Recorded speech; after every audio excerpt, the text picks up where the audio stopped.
তাবুক যুদ্ধ ছিল এক ভয়াবহ বাস্তবতা, যেখানে ঝলসানো সূর্য, মরুর পাথরের রাস্তায় অসহ্য গরম, দীর্ঘ পথের কষ্ট, আর সামনে অপেক্ষমান রোমান সাম্রাজ্যের মোকাবিলা।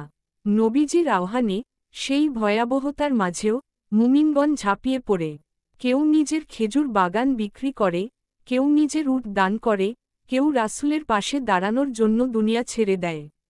এমন সময়ে ইতিহাসে আলাদা হয়ে ওঠে তিনটি নাম: কা ব ইবনু মালিক, হিলাল ইবনু উমাইয়া ও মুরারা ইবনু রাবি রাজিয়াল্লাহু আনহু।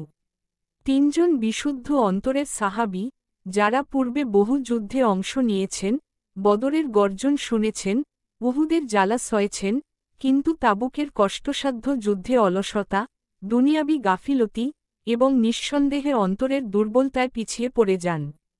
কা ব রাজিয়াল্লাহু আনহু বলেন, আমি ছিলাম কখনো এত সুস্থ, কখনো এত স্বাধীন। কিন্তু প্রতিদিন ভাবতাম, কাল বের হব, কাল রওনা হব। এভাবেই একদিন নবীজি সহ সাহাবায়ে কেরাম মদিনা ছাড়লেন, আর আমি পড়ে রইলাম। যুদ্ধ শেষে নবীজি ফিরে এলে পেছনে থাকা মুসলমানদের আহ্বান জানানো হয় আত্মপক্ষ সমর্থনের জন্য। কেউ কেউ মিথ্যা অজুহাত দেয়, নাটক করে, কান্না করে, কেউ রোগের দোহাই দেয়। নবীজি সাল্লাল্লাহু আলাইহি ওয়াসাল্লাম সব শুনে বাহ্যিক ক্ষমা করে দেন। বিচার আল্লাহর উপর ছেড়ে দেন। আর তখনই কা ব রাজিয়াল্লাহু আনহু এসে দাঁড়ান, মাথা নিচু, চোখে পানি, হৃদয়ে গ্লানি। বললেন, ইয়া রাসূলুল্লাহ, আমি মিথ্যা বলতে পারি, আপনি খুশি হবেন। কিন্তু আল্লাহ জানেন সত্য, আমি গুনাহ করেছি, আমার কোনো অজুহাত নেই। নবীজি মুখ ফিরিয়ে নিলেন না, কিন্তু তিনি বললেন, তুমি এখন আল্লাহর ফয়সালার জন্য অপেক্ষা করো। এই উত্তরই ইতিহাসের সবচেয়ে দীর্ঘ তাওবার সূচনা। হিলাল ও মুরারাও নিজেদের দোষ স্বীকার করলেন। আল্লাহর পক্ষ থেকে ঘোষণা এলো, এই তিনজনের সঙ্গে কেউ কথা বলবে না, কেউ সালাম দেবে না, কেউ সম্পর্ক রাখবে না। শুরু হল ভয়াবহ সামাজিক বর্জন। সাহাবায়ে কেরাম, যারা বদরের ভাই ছিলেন, উহুদের বন্ধন ছিলেন, তারা আজ যেন অচেনা।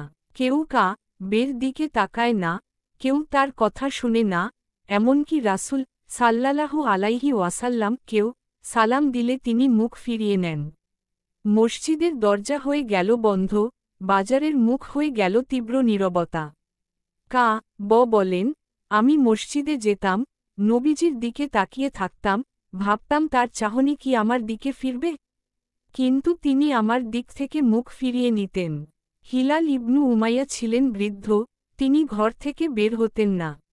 নামাজ পড়তেন, কাঁদতেন, আর স্ত্রীর দয়ার উপর নির্ভর করে থাকতেন। তার স্ত্রী নবীজির কাছে এসে বললেন, সে অসুস্থ, আমি শুধু সেবা করি। নবীজি বললেন, তুমি সেবা করতে পারো, কিন্তু ঘনিষ্ঠ হবে না। এমনকি কা বের স্ত্রীকেও নবীজি বলেন আলাদা হয়ে যেতে। কা ব জিজ্ঞেস করেন, তাহলে কি আমি তাকে তালাক দেব? নবীজি বলেন, না, শুধু দূরে থাকো। এ ছিল এমন এক শাস্তি, যা কোনো জেলে নয়, কোনো তরবারিতে নয়। এই শাস্তি ছিল সমাজচ্যুতি, নিঃসঙ্গতা, অচল নিস্তব্ধতা, চোখের নীরব অবজ্ঞা, যেটা সবচেয়ে বেশি কাঁদিয়ে তোলে এক মুমিনের হৃদয়কে। তারা তিনজনই ঘরে বসে কাঁদতেন, পাহাড়ে গিয়ে দোয়া করতেন, সেজদায় পড়ে যেতেন, দিনের পর দিন চোখের পানি ঝরাতেন। হে আল্লাহ, তুমি ছাড়া আমার কোনো আশ্রয় নেই, হে রব, আমি তো মিথ্যা বলিনি, আমি তো সত্য বলেছি, তুমি যদি তাও কবুল না করো, তাহলে কে করবেই বা? তাদের রাতগুলো হয়ে উঠল কান্নার নদী, আর দিনগুলো নিঃসঙ্গ পাহাড়। কা ব বলেন, দুনিয়া আমার উপর এমন সংকীর্ণ হয়ে এসেছিল, যদিও তা প্রশস্ত ছিল। এইভাবে 40 দিন কেটে গেলে আল্লাহর পক্ষ থেকে নির্দেশ আসে, স্ত্রী থেকেও আলাদা হতে হবে। এখন তাদের সম্পর্কহীনতা পূর্ণাঙ্গ হয়।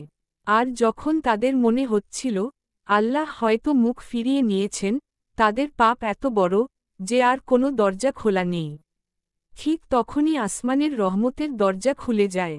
50তম দিন এক মুমিন ঘোড়সওয়ার কা বের দিকে ছুটে আসেন, ও কা ব খুশির সংবাদ।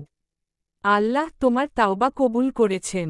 তা শুনে কা ব আর দাঁড়িয়ে থাকতে পারেন না, মাটিতে সেজদায় লুটিয়ে পড়েন, কান্নায় বুক ভাসান, আর সেই চোখের জলে আকাশ ধুয়ে যায়। দৌড়ে গিয়ে নবীজির সামনে দাঁড়ান, নবীজি হেসে বলেন, ও কা ব, আজ তোমার জীবনের শ্রেষ্ঠ দিন। এবং তখনই আকাশ থেকে নাজিল হয় সূরা তাওবার 118 নম্বর আয়াত। আর তিনজন পিছিয়ে পড়া ব্যক্তিরও তাওবা আল্লাহ কবুল করেছেন, যাদের দুনিয়াও সংকীর্ণ মনে হয়েছিল। অথচ তা প্রশস্ত ছিল, এবং তারা বুঝে গিয়েছিল আল্লাহ ছাড়া আর কোনো আশ্রয় নেই। সেই আয়াত আজও তেলাওয়াত হয়, কুরআনের পাতায় জ্বলজ্বল করে, কা ব হিলাল ও মুরারার চোখের জলের গন্ধ নিয়ে। এই ঘটনা প্রমাণ করে গোনাহগার হওয়ার চেয়েও বড় অপরাধ হল মিথ্যা বলা, আর সত্য বলার সাহস, অনুতাপের কান্না ও ধৈর্যের মাধ্যমে একজন মুমিন কিভাবে আল্লাহর ক্ষমা অর্জন করতে পারে, তা এই তিনজন সাহাবীর জীবনে এক অনন্ত শিক্ষার আলোকবর্তিকা হয়ে থাকবে। এই ছিল আজকের ইসলামিক কাহিনী।